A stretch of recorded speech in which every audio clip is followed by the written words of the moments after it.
specialties is finishing the straight. There's two ways that you can really do this efficiently. Let me see, where should I start with this? Actually, there's a drill here that you can do if you guys want to practice like just your mechanics. A lot of the straight I use my hips. That's all I'm going to come down to, my hip and my elbow positioning. But one way that you can check your grip, okay, here, if I want to just isolate his foot, okay, I want to put like that, or like right above my radial bone. I want it to be right in his Achilles tendon, like right where those wrinkles are. See where the lines are? That's the sweet spot where you want to be. I want to tuck his knuckles into my my armpit, and I'm going to keep, if it's on the foot, I keep my hand high and my thumb by my sternum. If it's on his shin, then I actually put my knuckles on my hip, okay? Because I break the shin more like a broomstick. On the foot, I gotta have better isolation. So I gotta be here. Okay, so go ahead and grab my foot. Okay, so the drill is I'm gonna practice with one hand, and I'm gonna tuck my elbow. Okay, so what I'm gonna do is like a crescent moon with my shoulder. I'm gonna come back down to my hip, and then my body's gonna come up like that, and apply my hips a little bit. I want to try to really keep this grip, keep my thumb here, and I'm going to cover it like I do, like a Pledge of Allegiance here. Now when you're doing it live, I can grab here, I can grab here, but a lot of times I finish straights with one hand. I'm going to tuck this elbow back, so my shoulder's going to do this like C motion. It's going to come back. See, it comes back, my elbow comes to my hip, and then I come up. Oh, you okay? Yeah, I'm good. See, because it's right on. It's right on the tendons in the foot.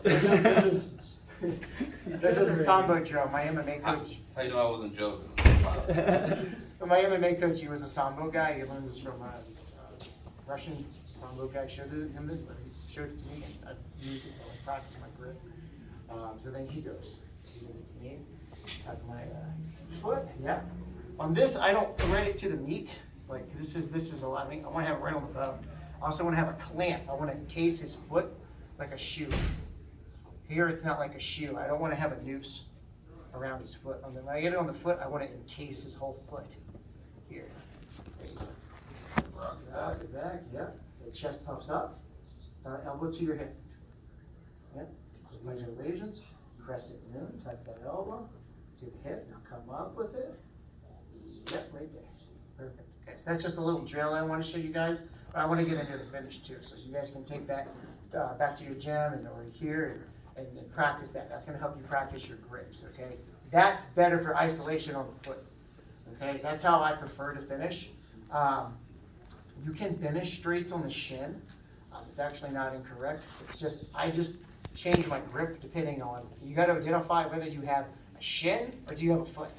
Okay, I like to attack the foot because there's all the bones, the tendons, and the ankles and stuff that are very susceptible. It causes a tear or a break in a competition. That's going to cause a tap. Okay, the shin is more powerful. It's more like a baseball bat. You can get a tap on it. You can threaten to break on the shin, but I prefer the foot because it's a much more vulnerable body part. Okay, so when I get my straights, I'm going to show you a way that I get to the foot. A lot of times you'll find yourself here like this outside ashi position. One thing that I do is I bring this leg over and I tuck this top foot into his hip here and I scoop myself in. I don't push away, I scoop my heels in and I'm covering this foot. Now the problem that a lot of people have here is getting under. You get in this like juggling position here. One thing I do is I tuck it with my elbow.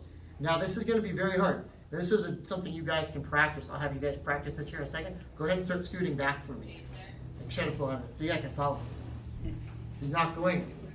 If I'm just here, try to hold, now start scooting back. See how his knee I start losing his knee line? You've got to have this bend in his knee. So I force that with my elbow. I bring my elbow over top of his foot, and then I case it here. Now as he starts sliding back, he's pretty well stuck. Okay, now threading this under, that's going to be the problem. What I do, there's always going to be a little bit of space by my hip. How you get in, I just got to find a way to dig in. Usually I like to take my palm up like I'm scooping.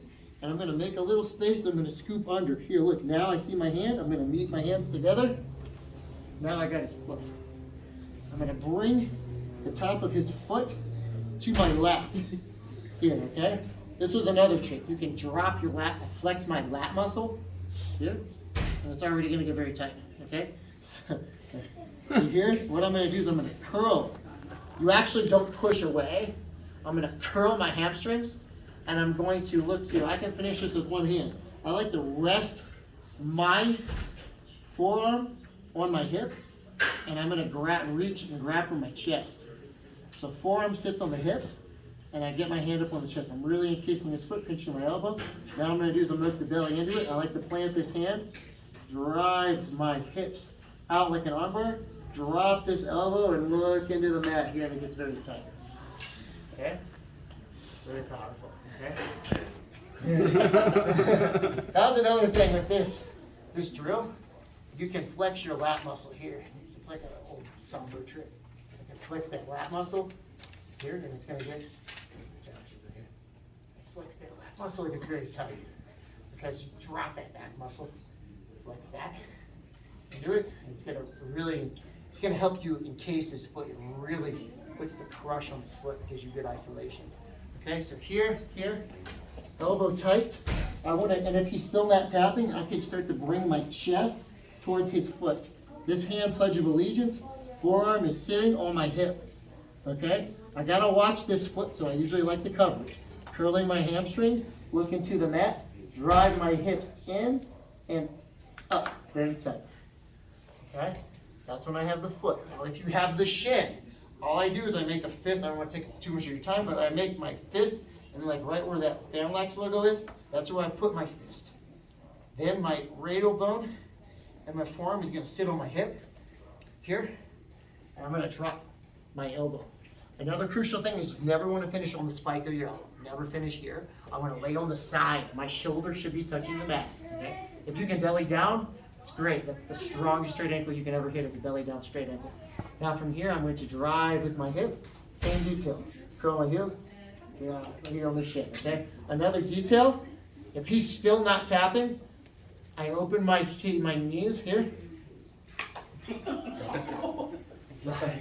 I open my knees just like the guillotine. That engages my top. For you guys that lift, if you're doing a deadlift or a squat, where they always say keep your knees out, right? So same concept. I open my knees and it becomes super powerful.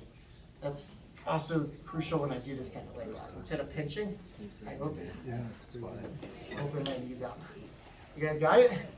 Okay, let's do that real quick. Ready? 1, 2, 3, go.